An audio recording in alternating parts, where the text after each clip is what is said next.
Welcome to the deep dive. Today, we're going to be diving deep into the world of biotechnology. Yeah. We're going to be focusing specifically on something called telomeres Okay. and how this research is really changed. Oh, hey there, what's up? Okay, it's Juan is the guy behind this program. I just wanted to say this is part of the both sides platform that brings technology from the perspective of the West and that of China. And that's it. You can continue. Okay. Thanks for that.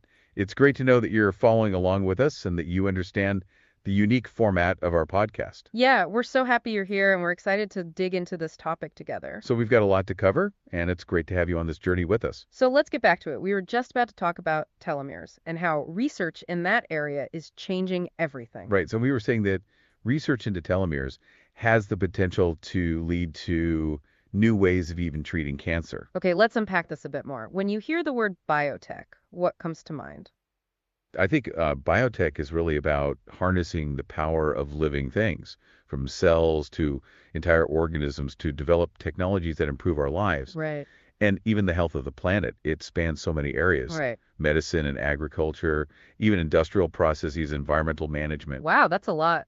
Yeah, it's all about human life and the health of the planet. So huge potential. Yeah. It's no wonder that Jensen Huang, who's the CEO of NVIDIA, called biotech the next computing revolution. Why would he be so excited about biotech? I think it's all about the fusion of biology and artificial intelligence. Oh, interesting. AI is really accelerating breakthroughs in biotech, particularly in areas like drug discovery. You've got personalized medicine. You've even got sustainable agriculture. Yeah. AI can analyze vast amounts of biological data so quickly.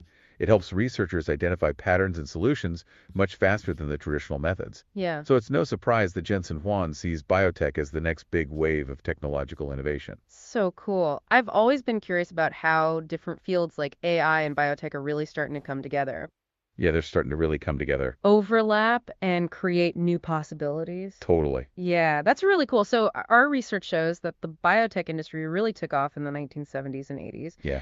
with the advances in genetic engineering. Uh-huh. And we saw the first biotech companies sort of emerge during that time. Yeah. Who are some of the major players that dominate the scene today? Well, in the West, you've got companies like Moderna, Pfizer, Regeneron, which are household names. Yeah. I mean, Moderna is really leading the charge with their mRNA technology, which has revolutionized, vaccine development. Yeah. And Pfizer, with their vast portfolio of pharmaceuticals and biologics, they're really a giant in the industry.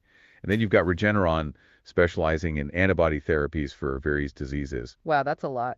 But there are also key players like Illumina, who are the leaders in genomics and gene sequencing, and Gilead Sciences, who are known for their antiviral and oncology drugs. So they're all taking very different approaches. Right. Some are going all in on these specific technologies like mRNA, and some are building these diverse portfolios. Yeah. What do you think that tells us about their strategies? I think it's all about finding your niche and leveraging your strengths. Right. Companies like Moderna are betting big on specific platforms like mRNA, while others like Pfizer are diversifying their portfolios. Okay. Both strategies have their merits and their risks, and it'll be interesting to see how it plays out. What about on the other side of the globe? Are there any Chinese companies giving those Western giants a run for their money? Absolutely. China's biotech industry is experiencing explosive growth.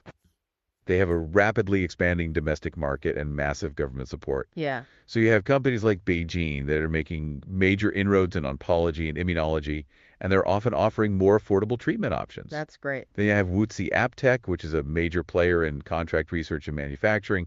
And of course, we can't forget Sinovac, who are known for their vaccines and biopharmaceuticals. Right.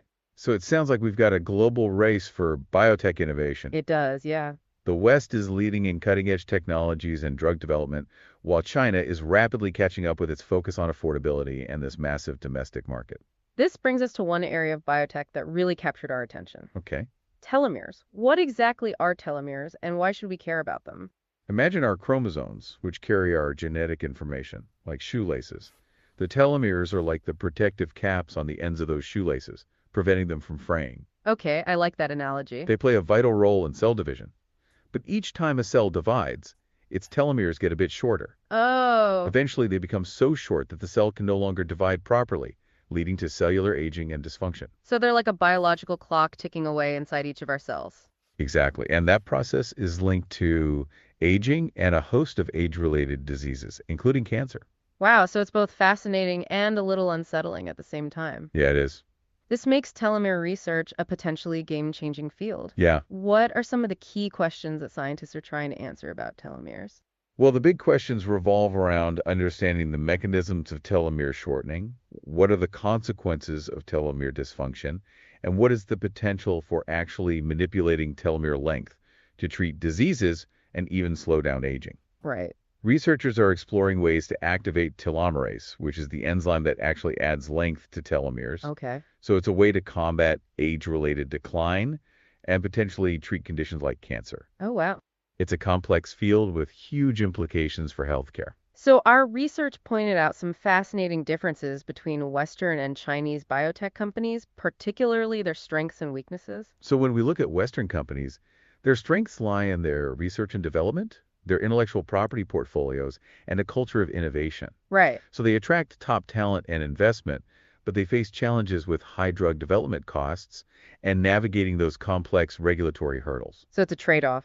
Yeah. The West is a powerhouse for innovation, but it comes at a price.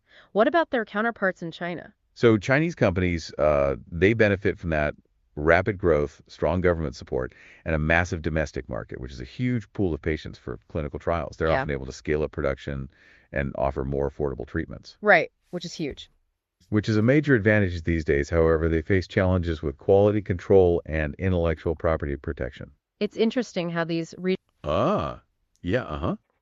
Okay, it's me, Juan. I just want to talk about an anecdote that I had like 8 years ago. So probably it's not representative of what is going on in China.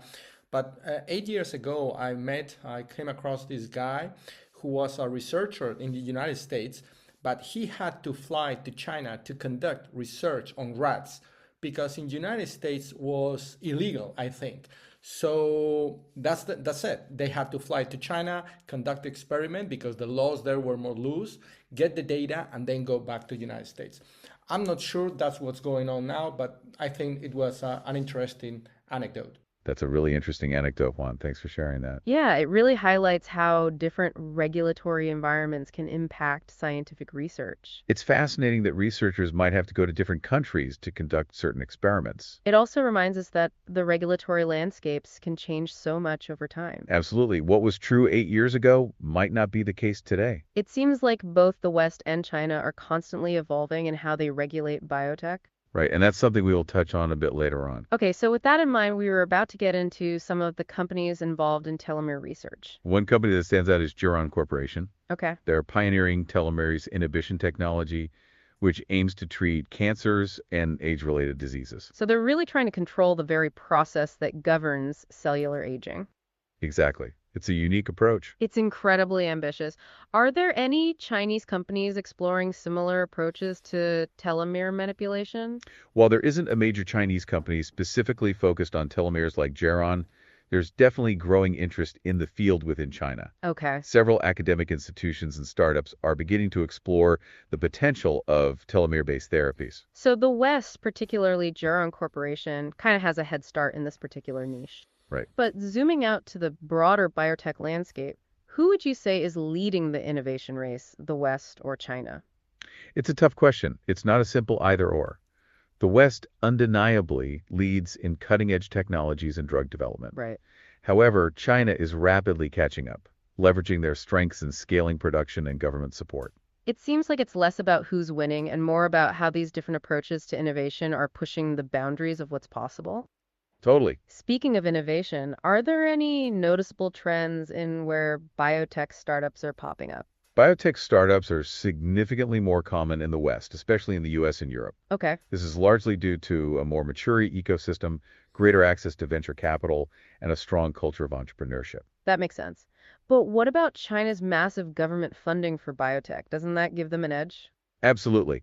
Government funding is a major driver of China's biotech boom. They've made biotech a national priority, pouring resources into grants, subsidies, and infrastructure development. Wow. This targeted investment has allowed them to catch up rapidly in terms of innovation and establish themselves as a serious contender in the global biotech landscape. That's really interesting. So government backing can be a powerful catalyst for innovation. Yeah.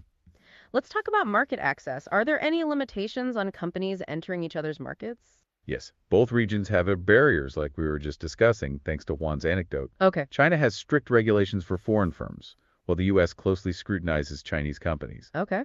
These geopolitical tensions and regulatory hurdles can create significant obstacles to collaboration. It's a reminder that biotech isn't just about the science. It's also about politics, economics, and navigating this complex web of global regulations. Exactly. Speaking of regulations, intellectual property plays a huge role in biotech. How do different approaches to IP protection impact global innovation? I think strong individual property laws are crucial for fostering innovation. Right. However, in regions with weaker enforcement, there's a risk that companies might hesitate to collaborate. Right. So it creates this chilling effect on innovation and hinders progress. It's like IP protection is a double-edged sword. Exactly. Let's shift gear for a moment. Talk about global expansion. Do Western and Chinese companies approach this differently? There are some key distinctions. Western companies often prioritize innovation and regulatory compliance when they're expanding globally, while Chinese companies tend to emphasize affordability and leverage state support to target emerging markets. So it's a different set of priorities driven by different strengths and market dynamics. Totally. Let's bring it back to Geron Corporation for a moment. What makes them truly unique in the biotech space? Geron stands out because of their pioneering work on telomerase inhibition. They're the only company focusing on this specific approach to potentially treating cancers and those age-related diseases. They're targeting the very enzyme that controls telomere length, which is bold and risky but could yield groundbreaking results. And our research included quite a bit of financial data about Geron Corporation. Yep. Can you give us a quick overview of their current financial standing? So as of December 30, 2024, Geron has a market cap of US $2,025.08 million and a stock price of US $7.61. Okay. Interestingly, the street target price is also Oh, go for it. Okay, that was a mistake. The stock price of Geron is not 7.6. That's the street target price given by Ticker, the platform. As of 30th December 2024, Geron stock is at $3.4. Thanks for catching that, Juan. It's really important to be precise. You're absolutely right. The stock price of Geron was actually $3.40 on December 30, 2024. Our research did mention that $7.61 figure, which is the street target price. So that's a target, not the actual stock price. Good eye. So it looks like the platform we use might have caused some confusion there. It's a good reminder that we should always verify our sources. Okay, so we've corrected that, and now let's continue with their financial overview. I think it's probably due to the inherent risks associated with Geron's strategy. Okay. Their net debt is US $289.82 million, to be exact. Wow. Their LTM gross margin is negative 281.2%, meaning they're currently spending more money than they're bringing in. So they're operating at a loss, which is understandable. Oh, go for it. Okay, it's me again. It's just because now we see this in huge growth in revenues. That's because in June or July, their flagship, the most important product, was approved by the FDA. So they started selling this product in the United States. That's why they had this massive increase. Thanks for pointing that out, Juan. It's an important piece of context. Yeah, that FDA approval is a huge deal. It definitely explains the revenue jump. So that's why the company has such a high stove potential, despite currently operating at a loss. Right. It shows that the market is anticipating the impact of that FDA approval. And that's something that you can really see in the financial data, which we were about to get to. Yeah, so even though their LTM gross margin is negative, that's because they just started selling their flagship product. Exactly. It's an important thing to keep in mind when assessing their overall financial standing. Okay, so let's continue with the financial overview, factoring in this important new information. Okay, so their LTM EV to revenue ratio is 58.86x, and their LTM price to earnings, or PE ratio, is negative 10.47x. Okay, so those figures really do paint the picture of a high growth scenario. They do, but they also reflect those significant risks that we were talking about earlier. So it's still a high risk, high reward situation for Geron. Yeah, and it's very important to consider both sides of that equation. So what are some of the key milestones we should watch to see if Geron is indeed on the right track? Well, the European approval of their drug, RYTELO, is a very important milestone that we should all be tracking. You know, speaking of RYTELO, our research showed that it did receive some criticism from ICER. Yes, it did, and we definitely need to discuss that. What were their concerns about RYTELO? So in July 2024, ICER expressed some major concerns that the price of RYTELO was too high. Okay. They didn't feel that the high price was justified by the clinical value of the treatment. That really sparks a discussion about drug pricing and access. It really does, and it's a complex topic with no easy answers, as we discussed earlier. Absolutely. The cost of innovation is high, but the price has to be accessible.